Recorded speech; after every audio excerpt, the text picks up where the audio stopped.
Bonjour à tous et bienvenue sur Tom's Guide. Il y a maintenant quelques mois, le fabricant Nvidia a sorti sa nouvelle box télé, la Shield. Nous l'avons testée pour savoir si son prix de 170 € était justifié face à d'autres box beaucoup moins chères comme la Xiaomi Mi Box S, sortie en début 2019 au prix de 60 €. Alors à quoi sert une box télé? La vocation de ces box, c'est d'apporter Android sur un téléviseur, c'est-à-dire toutes les fonctions que vous pouvez retrouver sur votre smartphone. C'est pratique pour un téléviseur qui n'est pas connecté, mais aussi pour un téléviseur connecté dont le portail est assez ancien ou qui est peu réactif. Nous nous sommes posé la question de savoir qu'est-ce qui justifiait cette différence de prix entre les marques. Et pour se faire un avis, nous allons passer en revue le matériel et les fonctions des deux box. Sur la Shield, nous sommes passés d'un format rectangulaire à un tube qui pourra être facilement caché derrière la télé, ce qui est bien pratique. On branchera d'un côté l'alimentation et de l'autre le câble HDMI. La Mi Box S conserve son format carré et plat. Elle reste très discrète près d'un téléviseur. On notera qu'aucune de ces box n'est fournie avec un câble HDMI. Les deux box se pilotent évidemment par une télécommande. Celle de la Mi Box S est fonctionnelle avec une touche Netflix, une touche pour accéder au menu d'Android TV et une touche pour lancer l'assistant Google et ainsi donner des commandes vocales. La télécommande de la Shield est plus complète, elle dispose de touches permettant de piloter ses vidéos et possède des touches rétroéclairées, ce qui est bien pratique dans le noir. Concernant les composants, les deux box intègrent 2 Go de mémoire et 8 Go d'espace de stockage. La principale différence provient du processeur utilisé. Sur la Mi Box S, il s'agit d'un processeur M-Logic, un processeur d'entrée de gamme.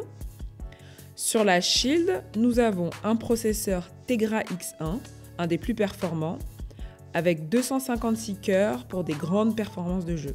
Une fois que vous avez configuré votre Mi Box S avec votre compte Google, vous arrivez sur une interface d'Android TV. La navigation sur la Mi Box est assez fluide, on peut parcourir ces applications assez rapidement.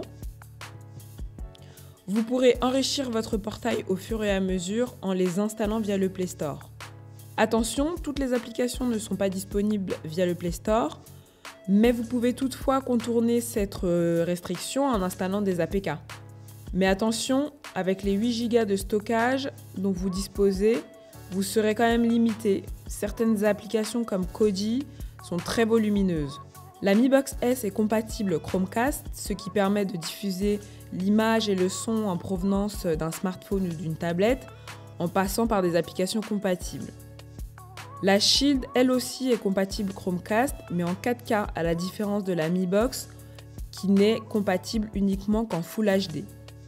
On remarque que l'interface de la Shield réagit beaucoup plus rapidement que la Mi Box S, ce qui s'explique tout simplement par un équipement qui est plus performant. La puissance du nouveau processeur Tegra X1 de Nvidia est également mise à profit pour améliorer le procédé de mise à l'échelle, l'upscaling, des séquences vidéo qui sont streamées en 720p ou en Full HD. Le procédé n'est pas tout à fait visible avec notre écran, mais il fonctionne quand même assez bien. En effet, on ne peut pas parler de Nvidia sans parler de jeux vidéo. Et en la matière, avec sa Shield TV, le constructeur se démarque considérablement de Xiaomi par son offre. En effet, outre les jeux qui peuvent être téléchargés par le Play Store, Nvidia donne accès à 2 façons de jouer à travers sa chaîne Nvidia Games. La première consiste à utiliser la fonction Game Stream. Comme son nom l'indique, elle permet de streamer le son et l'image en provenance d'un PC vers son téléviseur. La deuxième consiste à utiliser la plateforme de cloud gaming du constructeur GeForce Now. Elle donne accès à un grand nombre de jeux disponibles sur les serveurs de la marque. Grâce à cette technologie, les jeux sont exécutés directement sur les serveurs de Nvidia et ne dépendent donc plus de votre équipement. La plateforme GeForce Now fonctionne très bien, les images des jeux sont parfaitement fluides, il faut tout de même une bonne connexion. Il faut noter que le service de GeForce Now est encore en phase bêta, Il est donc gratuit, mais à terme, il devrait devenir payant. Les jeux devront probablement être achetés par l'intermédiaire de plateformes comme Steam.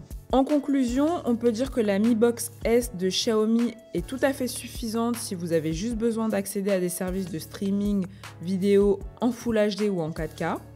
En revanche, si vous aimez les jeux vidéo, il est intéressant d'investir dans une Shield TV. De plus, avec le processeur Tegra X1, vous bénéficiez d'une qualité d'image améliorée grâce à l'upscaling géré par l'intelligence artificielle de Nvidia.